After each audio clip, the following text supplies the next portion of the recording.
Pero tú, cuando ores, entra en tu cuarto, cierra la puerta y ora a tu Padre en secreto. Y tu Padre que ve lo que haces en secreto te dará tu premio. Mateo capítulo 6, versículo 6. El manual del maestro. La instrucción de vida. Muy buenas noches, amados. Dios les bendiga. Un gusto estar nuevamente con ustedes. Hoy miércoles, con ganas de bendecir al Señor. A estas horas nuevamente nos volvemos a encontrar para darle la gloria, la honra al Señor en medio de esta situación que nos tiene confinados en nuestras casas, que ahora se nos amplía un poco más, pero la Biblia dice que a los que aman a Dios todo les ayuda bien. Así que estos momentos también nos van a ayudar para bien. Tengamos fe y tengamos paciencia. Ya lo dijimos en un devocional anterior, aun cuando la higuera no florezca ni en las vides haya fruto, dijo Habacuc, aunque las manadas ya no den su mantenimiento, con todo yo me alegraré en el Señor. El Señor es nuestra fortaleza y el justo por la fe vivirá. Nosotros tenemos confianza absoluta en el Señor. No dejemos de confiar que Dios está con nosotros, que nos va a ayudar a salir adelante. Hemos venido caminando con la palabra del Señor en esta última semana del Señor desde el Evangelio de San Mateo. El domingo caminamos por dos entradas de Jesús. La primera que fue la entrada de Jesús a Jerusalén y la segunda que fue la entrada de Jesús en el templo, ¿cierto?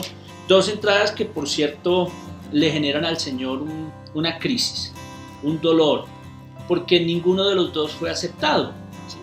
Tanto en Jerusalén, lo que pasó con las personas que estaban allá fue que quedaron conmocionadas, dice la Biblia, quedaron estupefactas, no lo recibieron con agrado. Después el Señor llega al templo y se encuentra con que el templo se ha cambiado, la justicia del templo, y ahora se ha convertido en una cueva de ladrones.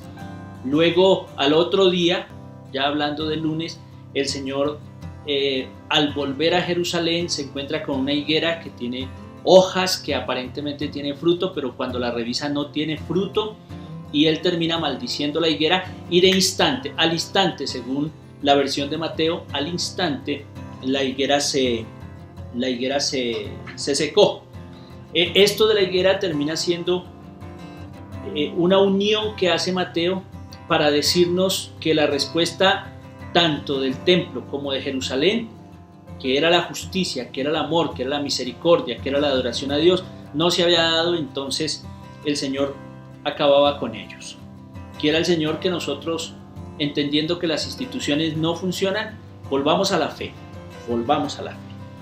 Esto va bajando la popularidad de los sumos sacerdotes, va bajando la popularidad de los saduceos, va bajando la popularidad de todos ellos, y le hacen un reto a Jesús. Recordemos que para el primer siglo el honor era de lo más importante, pero el honor se ganaba en franca lid, en discusiones, en argumentaciones, e invitan a argumentar al Señor en el templo, en un lugar público donde se podía desarrollar esto, que argumentara con qué autoridad lo hacía.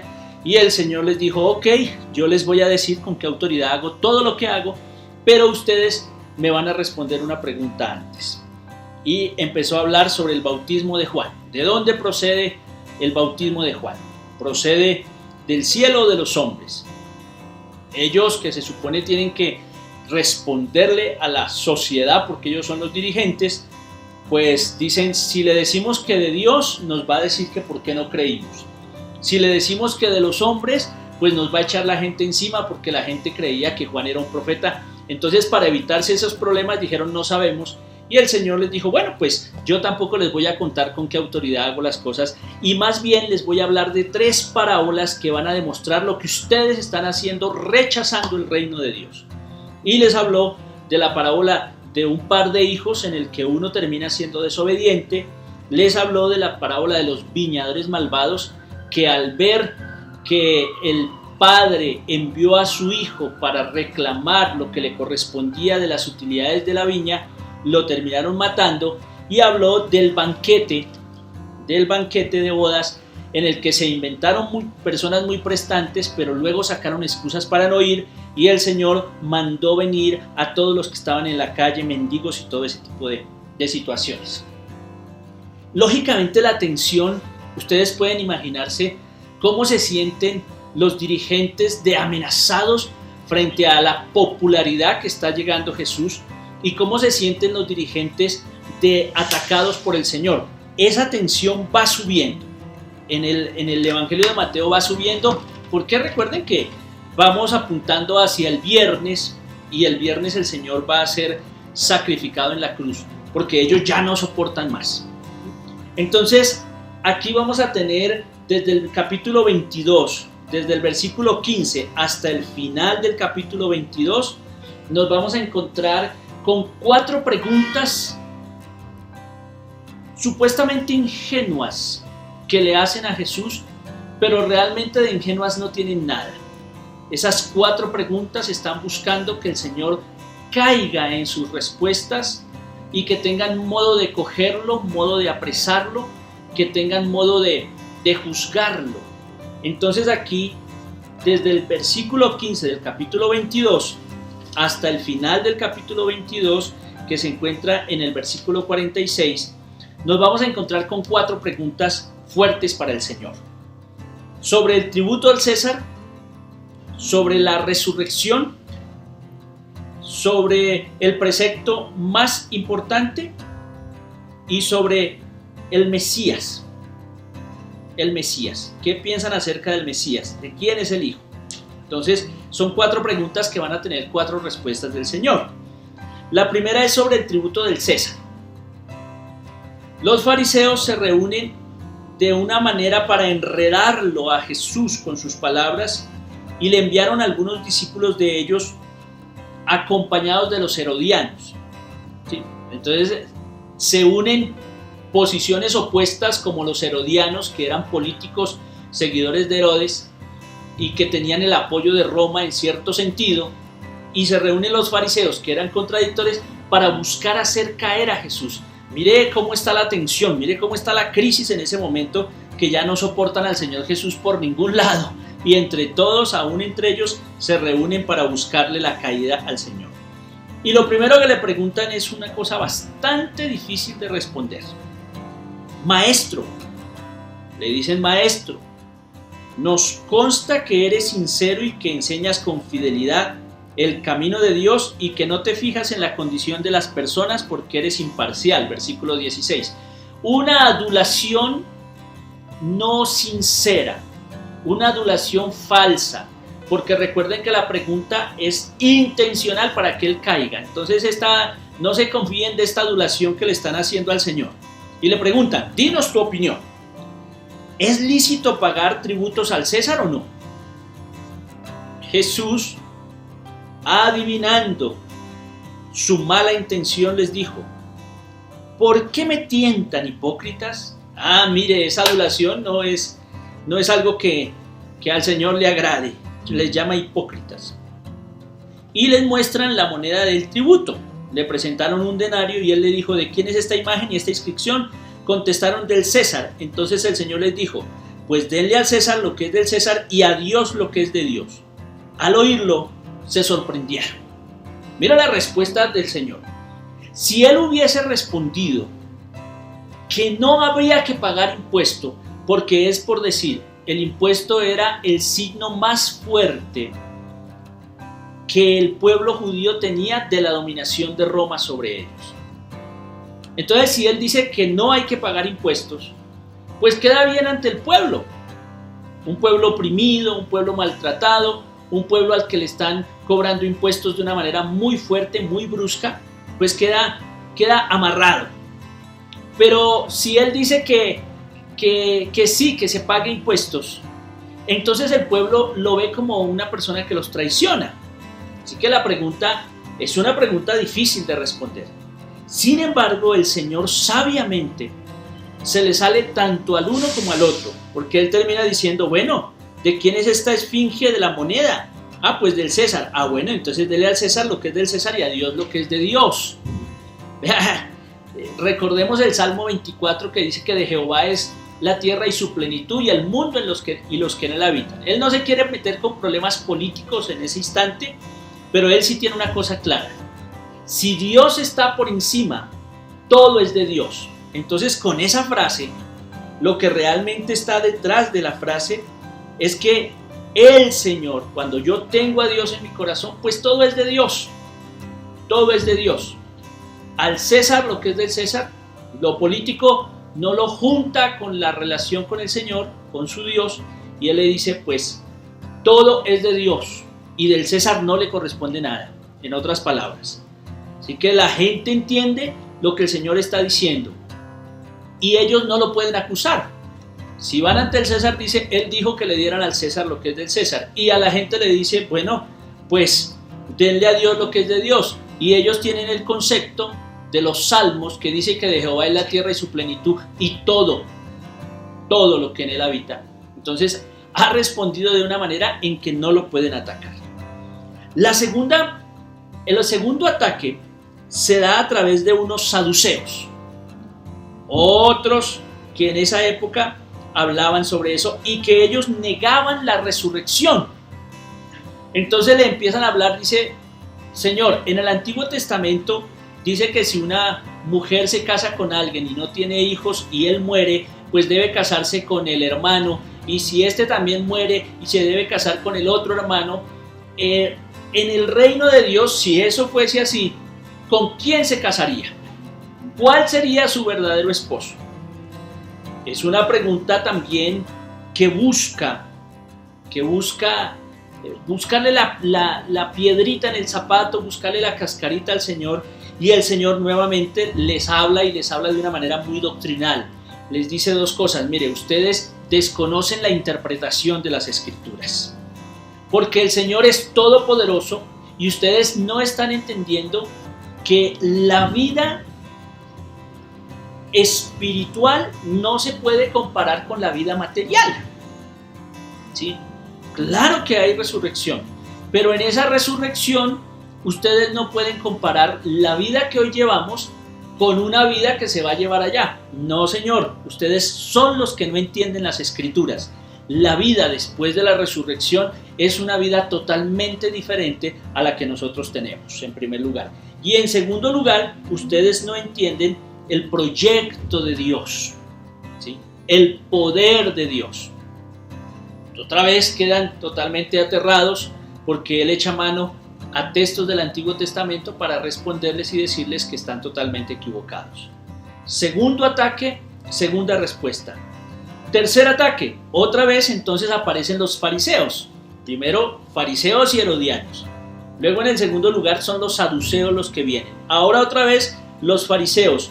Y mire lo que dice el versículo 34 del capítulo 22. Al saber los fariseos que había tapado la boca a los saduceos, se reunieron alrededor de él. Y uno de ellos le preguntó maliciosamente, dice la Escritura: Maestro, ¿cuál es el precepto más importante de la ley? En otras palabras, queremos demostrar públicamente que tú no tienes claridad sobre la ley. Queremos mostrar que tú no la interpretas bien. Y el Señor le responde: no por los mandamientos realmente, sino por aquello que le dio origen a la ley. Y por eso en el versículo 37 los deja con la boca callada, también diciéndoles: pues amarás al Señor tu Dios con todo tu corazón, con toda tu alma y con toda tu mente. Estos son el precepto más importante, pero el segundo es equivalente a ese mismo: amarás a tu prójimo como a ti mismo. El Señor va a la raíz de los mandamientos, a lo que les dio origen. ¿Y qué le dio origen a los mandamientos? Pues dos principales mandamientos de los que se desprenden el resto. Amarás al Señor tu Dios con todo tu corazón, con toda tu alma y con toda tu mente. Y el segundo, que también da origen a esos mandamientos, es: amarás a tu prójimo como a ti mismo. Y lógicamente ellos otra vez salen achantados frente a la respuesta de Jesús. Llevamos tres respuestas. La respuesta a los del César: ¿qué es del César? ¿Qué hay que pagarle al César? ¿Y qué hay? los de la resurrección, ahora el mandamiento más importante y ahora sobre el Mesías y David. Mira lo que dice a partir del versículo 41. Dice: estando reunidos los fariseos, Jesús les hizo la misma pregunta. ¿Qué piensan acerca del Mesías? ¿De quién es hijo? Le respondieron: de David. Él les dijo: entonces, ¿cómo David, inspirado, lo llama Señor, diciendo: dijo el Señor a mi Señor, siéntate a mi derecha hasta que ponga a tus enemigos debajo de tus pies? Si David lo llama Señor, ¿cómo puede ser su hijo? Ninguno pudo darle una respuesta, y en adelante nadie se atrevió a hacerles preguntas. En esta cuarta, es el Señor Jesús el que abre el debate. Recuerde que estamos en un debate por el honor, debates públicos por el honor, ¿sí? Pero aquí es Jesús quien abre el debate. La primera pregunta era fácil de responder y de conocimiento común. ¿De quién es? ¿De dónde viene el Mesías? Pues eso lo sabían todos los israelitas y dirían: de David. Pero luego es que David termina honrando a ese Mesías. Entonces David, inspirado, llama al Señor diciendo: dijo el Señor a mi Señor, ¿sí? Si era el Padre, ¿cómo es que lo trata de esta manera? Yo quise traer hoy un comentario que está en esta escritura que me parece muy interesante sobre el tema. Dice así: aquí hace referencia a la relación entre el Mesías y el Hijo de Dios, y se trata de un texto de la escritura en Salmos 110:1, en el que David, a quien se le atribuyen los salmos, llama Señor al Mesías. David está llamando Señor a su descendiente. Eso es lo más extraño. Cuando es el Hijo el que le llama Señor a su Padre y no al revés. Eso fue lo que no pudieron responder los fariseos, que buscaban cascaritas al Señor. Así muestra David que el Mesías no es un mero descendiente suyo. Aquí estamos hablando de la divinidad del Señor. Muchos judíos esperaban al Mesías como liberador político y solían asociarlo al título Hijo de David. La doble pregunta de Jesús apunta al origen divino y a la verdadera naturaleza del Mesías.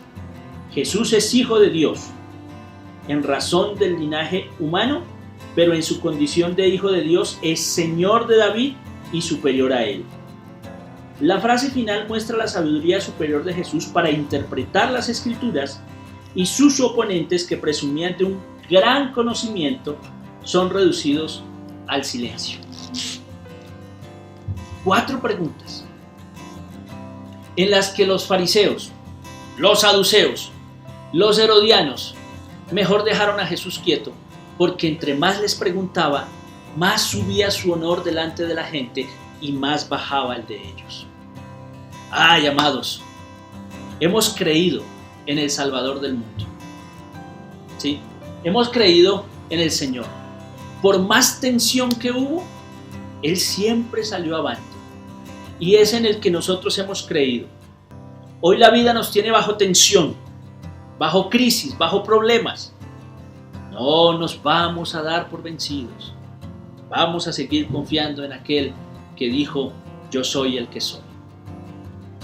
Oremos. Señor, en esta noche, en la que tu misericordia aparece y en la que nosotros, confinados desde nuestras casas, nos unimos para orar. Oramos a favor de este mundo, un mundo turbulento, un mundo en crisis, un mundo necesitado, un mundo que necesita de tu amor y tu misericordia. Venimos ante tu presencia con fe, creyendo a ti, y además impresionados por estas palabras que nos regala Mateo, en esa tensión que se estaba llevando entre los dirigentes y tú, Señor.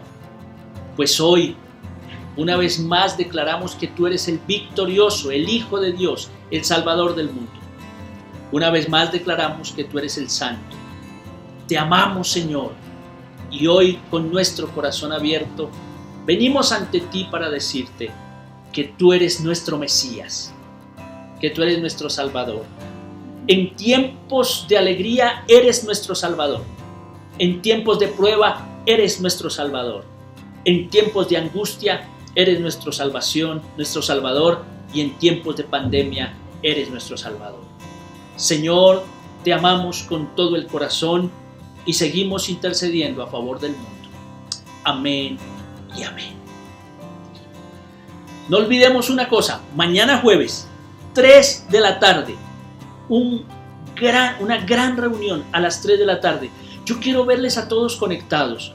Por favor, es un tiempo lindo. Y a las 8 de la noche vamos a seguir con el evangelista Mateo, que nos está enriqueciendo tanto la palabra de Dios. A las 8 de la noche. Pero a las 3 de la tarde vamos a tener un culto donde todos nos vamos a alegrar, donde vamos a bendecir el nombre de nuestro Dios y donde vamos a pasar un tiempo muy agradable, jueves y viernes. Todos los días a las 8, pero jueves y viernes vamos a tener un culto a las 3 de la tarde. 3 de la tarde. No nos lo perdamos porque Dios nos va a hablar de una manera muy especial. Dios me los bendiga, Dios me les guarde y no se olviden de algo. La Biblia dice que nada nos podrá separar del amor de Dios que es en Cristo Jesús, Señor nuestro.